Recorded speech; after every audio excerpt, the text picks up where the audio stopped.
Colonel Russell Williams, commanding officer of the 8th Wing Canadian Forces Base located in Trenton, Ontario. 8th Wing CFB is the most important air mobility and search and rescue hub of the Royal Canadian Air Force. Williams was one of the best leaders they had. This is the story of how a man ranked above suspicion was convicted of 2 sexual assaults, 2 accounts of first-degree murder, and 82 break-and-enters, all to steal over 1,400 pieces of women's clothing. This is The Colonel's Double Life by Henry Cohen Dow.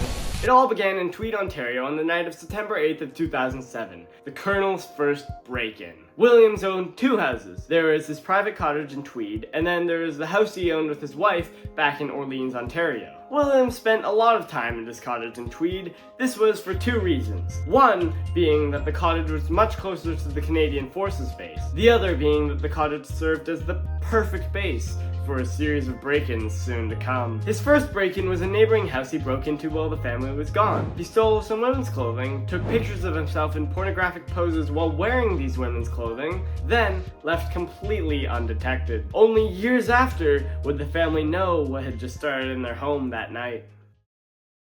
A series of break-ins like this started popping up all around the neighborhood, all within close vicinity of his cottage. Williams did the same thing for each house, following a basic 5-step plan that I just made up. Step 1. Wait for the family to leave. Step 2. Sneak into the house at midnight. Step 3. Take women's underwears, bras, swimsuits, pictures of them, shoes, dresses, really just anything he could find. Step 4. Take photographs of everything he found, including many pictures of himself wearing those clothes. Step 5. Leave the house with everything he found. Williams brought all the clothing back to his cottage. This is where he kept his prized collection of women's clothing. Williams documented everything on camera, taking pictures of himself wearing these clothes and displaying them across beds. A vast majority of break-ins weren't reported to the police. It wasn't until Williams began breaking into houses in Orleans when break-and-enter reports came in. In May of 2008, this is when the reports started coming in. Just like the cottage in Tweed, all these reports were located within the neighborhood of Williams' house in Orleans. This house is also where he lived with his wife. Williams broke into neighboring houses, doing all the same things he did back in Tweed. All this finally got the attention of the Ontario Provincial Police. Undercover police officers were posted around the neighborhood. Unfortunately, they got no results. Detective Sergeant Jim Van Allen investigated the ongoing situation. He investigated several break-ins and found that the man breaking in was becoming more aggressive with each break-in. This was shown in different ways, whether it was leaving taunting messages on a family's home computer, or police finding semen in other houses. Detective Jim warned of a future hands-on sexual assault.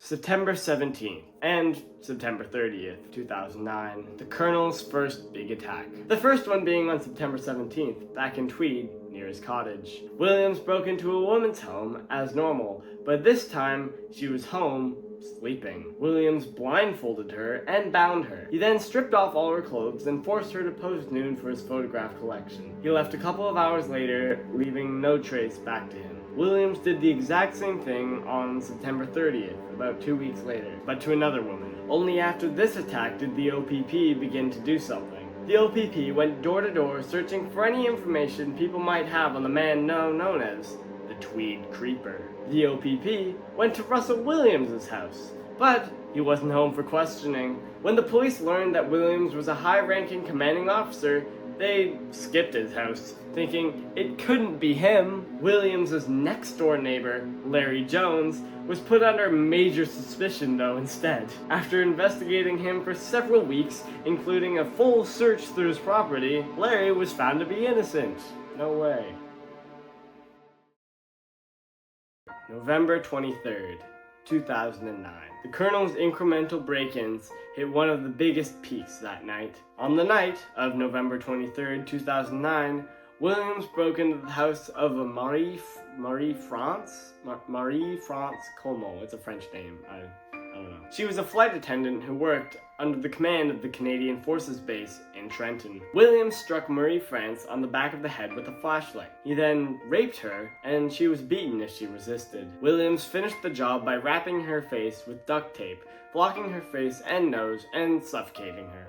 He wrapped her in a duvet and left her dead body in the bedroom. Williams photographed all of this for his collection. Her body was found 30 hours later. To top it all off, Williams ended up sending condolences to her father. Colonel Williams didn't just kill one person though. On January 29th, 2010, about 2 months after his first killing, it happened again, this time in Belleville, Ontario. It was approximately 1 a.m. when Williams snuck into Jessica Lloyd's house. Williams did his normal business. He raped her, he forced her to pose nude, and he took pictures of everything. But the difference with this encounter is that Williams ended up taking her out of her house and into his car. Russell Williams owned a silver 2001 Nissan Pathfinder. Keep that in mind, as this will come into play later. His car was parked in a nearby field, close enough to Jessica's house for him to bring her to the car without anyone noticing. She was then driven to the cottage in Tweed. Once they got there, Williams continued to rape her until about 8:15 p.m. Over 19 hours later, he ended her life by cracking her skull with a flashlight, the same flashlight he hit Marie France with. Williams then strangled her with a rope. Everything was filmed by Williams for his collection. He stored her body in the garage for a few days until he dumped it in the woods on the side of the road near Tweed.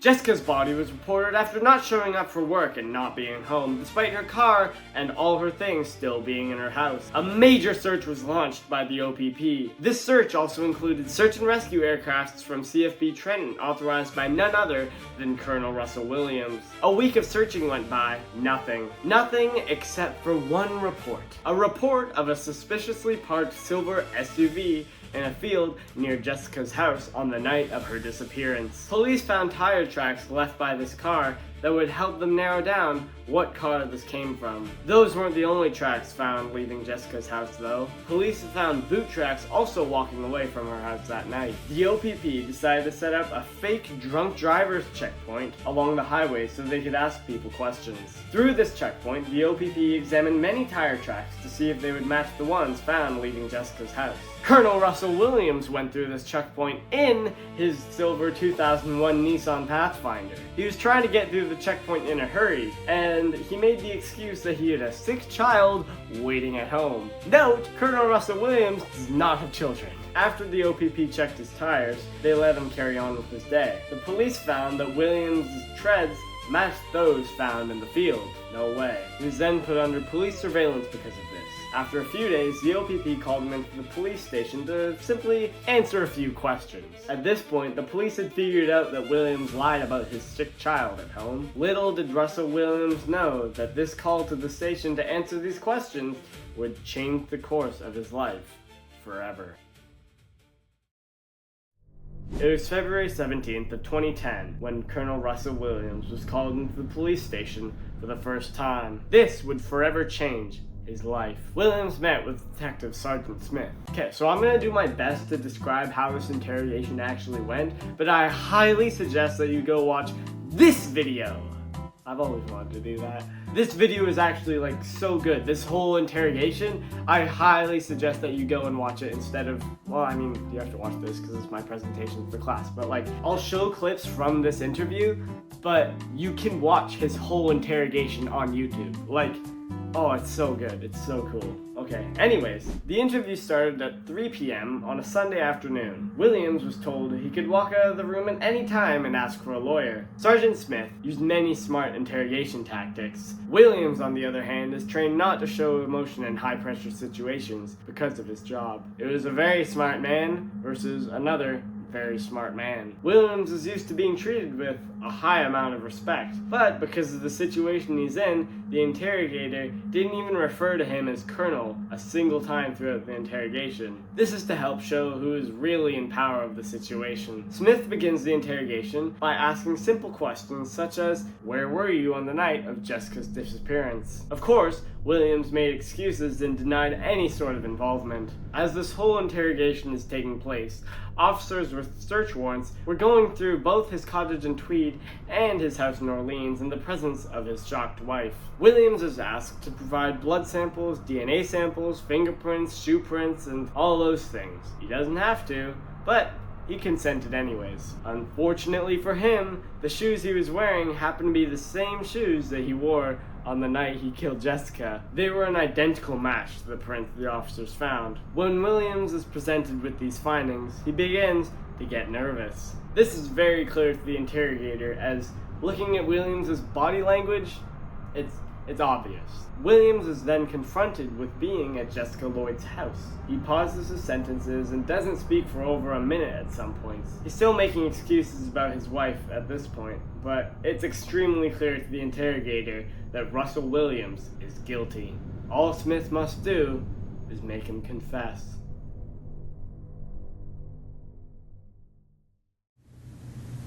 This is over.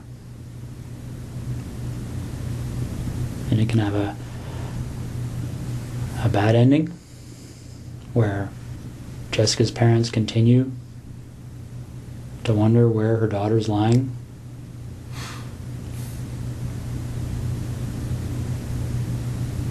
And I don't know. I mean, obviously there's a huge search still underway, and it'll continue. It'll continue until her body's found. That might even happen tonight for all I know.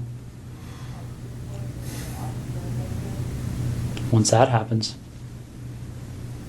then I don't know what other cards you would have to play.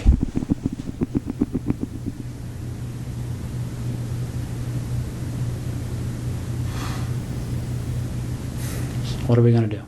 Williams continued to make these long pauses, trying to divert the conversation. He knows he's no way out of this, and you can tell just by looking at him that his heart and mind both must be racing. It's hard to believe this is happening. Why is that?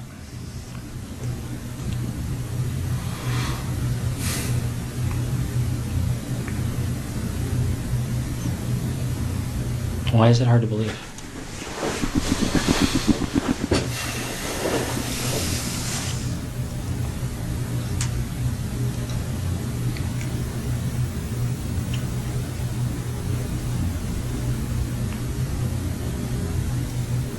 It's just hard to believe.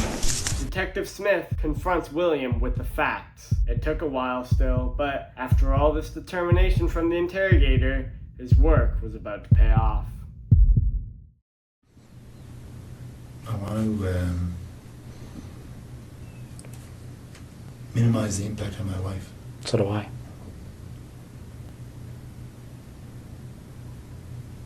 So how do we do that? Well, we start by telling the truth.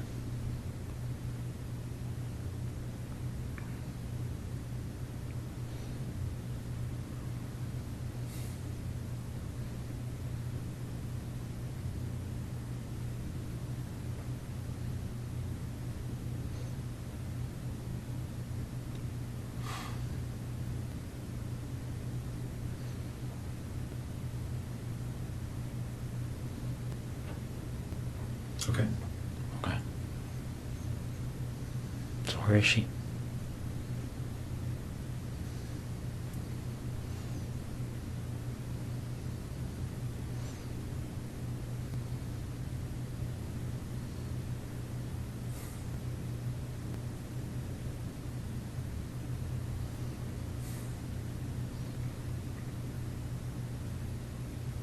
Get a map.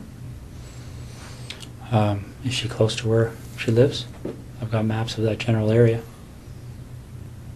And there you have it. Russell Williams confessed to everything in roughly a 10-hour interrogation. Williams proceeded to confess to everything he did. He told the police where to look for Jessica's body, and sure enough, it was there. Williams went to court and pleaded guilty for 88 charges that include the following: 2 accounts of first-degree murder, 2 sexual assaults and forcible confinements, and 82 counts of break and enter. Colonel Russell Williams ended up going to prison for 2 concurrent life imprisonments with no chance of parole after 25 years. And there you have it, the story of Colonel Russell Williams.